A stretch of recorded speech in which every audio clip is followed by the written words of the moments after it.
That's because it is. I am a champion defender of the Avatar franchise. As someone who grew up specifically on the first film, it holds a special place in my heart. Rewatching 2009's installment, I was very happy with my child self's movie taste. Rewatching the second one though, I'm actually not liking this nearly as much. At least I'm not so willingly dying on a hill defending it. In the first film, the main complaint I heard was spectacle over substance. It took me about 10 minutes to debunk that. For The Way of Water, the main complaint has to be that it feels like the same story as the original. I came in with the goal of debunking this, only to be very sad upon realization, y'all are right this time. I see why this movie could be considered a heartless repeat of the first. Gorgeous, no doubt, but not a story that will stick. Instead of trying a half-assed argument as to why this movie still works as a sequel, let's just talk about everything that's the same, because there's a lot. Starting off with a wider angle, let's take a look at all the core themes that are very similar. An aspect that's very in your face in both films is this theme of environmentalism. The destruction of Pandora's natural elements is the central conflict. Even though there are plenty of other stakes present, this seems to be the main component that gives us a reason to cheer for the Na'vi, and more of a reason to cheer for the planet alone. But that's just one theme, okay? There's plenty more. The second theme, which is very much connected to the first, is the parallels to the colonial experiences that are evident. The Way of Water is very, very focused on the human invaders who are exploiting Pandora's resources and clashing with the indigenous Na'vi cultures. This is just what the first movie did. For both these two first themes, I don't think that it's a bad thing they're present. I just think the further we go into it, the more I might annoy you comparing the similarities, but you will see that there's not nearly enough thematic changes made. Like, it's still the themes of bravery, sacrifice, and loyalty that were explored in the first one, with slightly different scenarios, and obviously a shift from heroism to a more familial protection, the fatherly protection. But that doesn't change the fact that we're still fighting against the same people with the same ideals, and following the same people with the same ideals. Not only that, but we still get the fish out of water story that we had in the first movie. I don't know why. The Sullys are taken to an unfamiliar place, although it's still on Avatar. It's the same type of thing as Jake trying to fit in with a different tribe. Okay, so it's pretty easy to draw general parallels across themes from these movies because it's one big arc. It makes sense that they're the same. The characters being the same, though, I didn't like this movie at all. Of course, we're going to talk about Quaritch. He's the antagonist again. He looks different, which is cool, I guess. His motivations are slightly different. Slightly.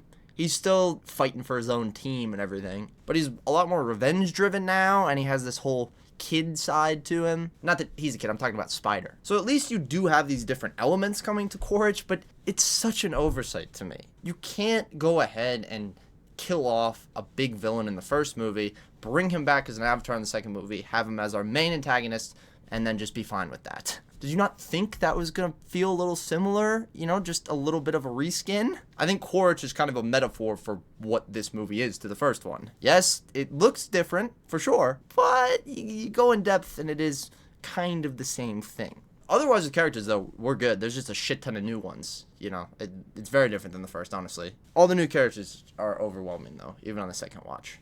But that's for a different video. We can't go through Pandora without talking about the visuals, and this one's gonna be a pretty in-your-face similarity. This is the whole freaking thing, Avatar. You know, it's awe-inspiring depictions of Pandora's biomes, just bringing us further into the immersion. I personally love that, and I like how we got to see the different parts of Pandora, but again, it's a reskin. It's the same thing. There's also the thing that people do say about this movie, which they said about the first. The spectacle elevates the film beyond screenplay weaknesses. Like, this is half true. The spectacle distracts, for sure. I don't think it's spectacle over substance, though. I talked a lot about this in my second video, but there is just so much there to the world building and the characters on both sides. I really think it's spectacle and substance at the same time, or you could say the substance is the spectacle a lot. For this movie, I think it's the same case, although I will agree it is spectacle over execution. Now we're getting into the fun stuff, and I might be a little bit nitpicky here, but there's just so many things that pop out at you, you can't help but not mention them. We're talking about plot details, ladies and gentlemen. Structure first. This is the exact same structure as the first movie. Outsider integrates with the Na'vi group, human threat escalates, sacred natural symbol is destroyed, protagonist bonds with legendary creature, final battle, yeah.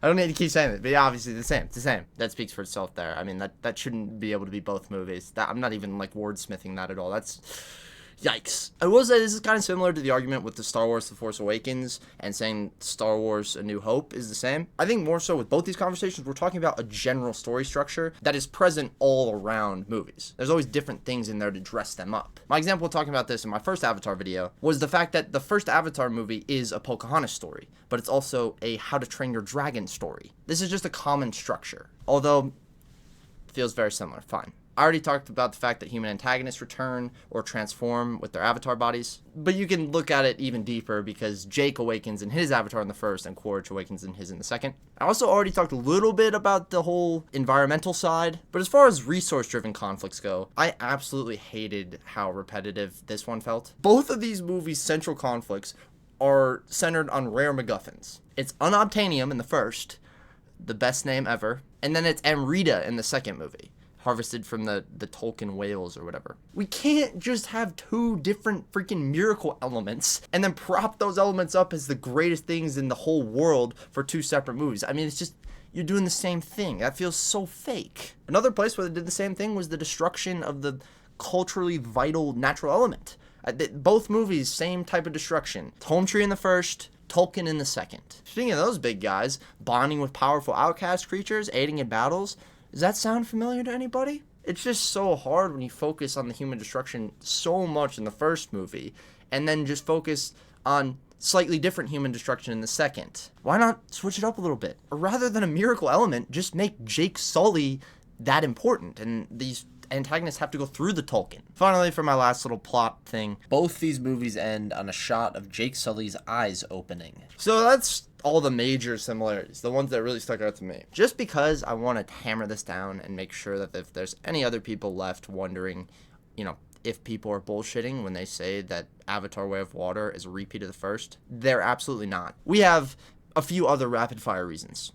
AWOT communication. When there's a loss, everybody goes and connects at a sacred site for visions or closure. There's the exposition, with the humans always explaining why they're getting what they're getting. In the first movie with Unobtainium, and the second with this guy explaining Amrita. There's Jake's narration, present in both movies. There's more outsider adoption, which I should have mentioned a second ago, because we have Spider adopting the whole Jake fish out of water storyline as well. We also have the spiritual leaders in the exact same moments doing the exact same things, like interpreting signs of gods and preventing or allowing outsider acceptance. It's just crazy, dude. There's so many things. I have more. I just don't want to keep layering on because I sound very... I guess this whole video is about repetitiveness, but I'm at the risk of sounding repetitive. Now, keep in mind, this is just me pointing out all these similarities. There are plenty of differences. I could make a whole video on those, although it might be a little shorter. Just so hard to deny people that claim these movies feel similar. It's not some weird, intuition thing. There is concrete evidence as to why they are not just similar, but very much the same. Well, this was a bit depressing, I'm not gonna lie. The Way of Water is not the most Oscar-worthy film. It might not even be 80+ on Rotten Tomatoes worthy. James Cameron seems much more focused on pushing the limits of technology rather than the limits of storytelling. Will he have that same focus again, come Fire and Ash? I sure hope not. Otherwise, Pandora's forests won't be the only living thing burning red hot. And with that, thank you, Patricia. Specifically you, Patricia. And of course, everyone else who watched this one, thank you. Yeah, I had a whole bunch of fun making this thing, although it was, not exactly what I set out to do. I was really just trying to... What I meant to say was hello, and welcome to the final stretch. First off here, I just wanted to say thank you.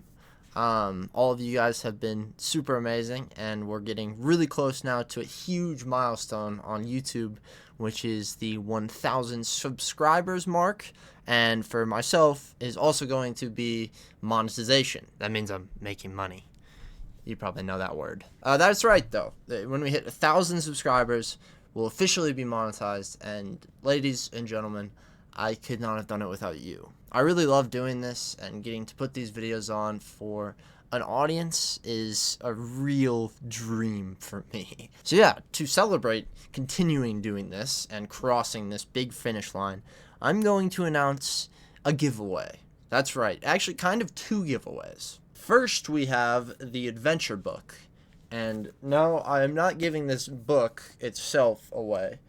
What I'm giving away is your name right Whoa. Sorry, but you get your name in here. That's what you get. If you are already subscribed or you subscribed right now and comment this word above on the bottom of this video or any of the videos with this announcement, your name will be included in this book on that page that I just had open. But wait, there's more. Not only will being subscribed and commenting this word under one of these videos get your name in this book, but it'll also enter you into a raffle. Yes, ladies and gentlemen, a raffle. One of the last people before we hit 1,000 subscribers and that entries close will be randomly selected in 2026 to win either a $20 movie gift card or $20 worth of DVDs of your choice. That's right. Yeah, no, it's not huge right now. And we do actually have a couple names to add in this week. Only a couple, and there's not many people on here, so get in while you can. First we have, don't blame me for butchering them, sorry, at Briazito, and we have at Blooks_official. Thank you guys so much. Guys, the giveaway is coming closer and closer to closing, so get your names in there. But yes, you heard me right. All you have to do is comment this word under this video and be subscribed, and you will get your name in the book for eternity, as well as in this raffle for a $20 movie theater gift card or $20 worth of DVDs. Again, I just want to give a huge thank you to my current subscribers or anybody watching this video for helping us get so close to this milestone and giving us the little push through the finish line here. More info on the giveaway in the description. But yeah, I think we're done here. So, deuces. Heading up for the East Coast, Lord knows I paid some dues getting through. Tangled up in blue.